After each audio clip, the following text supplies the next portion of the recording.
বাংলাদেশ সহ দক্ষিণ এশিয়ার অভিবাসন প্রত্যাশীদের কাছে গত কয়েক বছর ধরেই অন্যতম গন্তব্য হয়ে উঠেছিল পর্তুগাল। অপেক্ষাকৃত সহজ অভিবাসন নীতির সুযোগ নিয়ে ইউরোপে স্থায়ীভাবে বসবাসের সুযোগ পান উল্লেখযোগ্য সংখ্যক বাংলাদেশীয়। তবে তাদের কাছে এখন শঙ্কার কারণ হয়ে দাঁড়িয়েছে দেশটিতে ডানপন্থীদের উত্থান।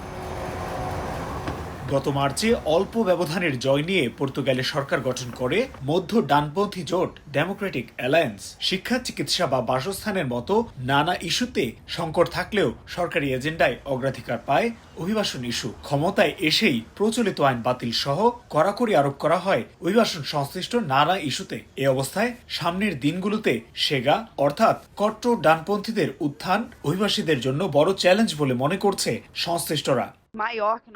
সেগার মতো কট্টর ডানপন্থীরা পর্তুগালে যেভাবে প্রভাব বিস্তার করেছে তা উদ্বেগের। এমনকি বর্তমান পার্লামেন্টেও তাদের অনেক শক্ত অবস্থান। পর্তুগালের বর্তমান অবস্থানে অভিবাসীদের অবদান স্বীকার না করে উল্টো যে কোনো সমস্যায় তাদেরই দায়ী করে দেশটির নাগরিকদের বিভ্রান্ত করা হচ্ছে। সামনের দিনগুলোতে অভিবাসীদের জন্য আরো কঠিন কিছু অপেক্ষা করছে।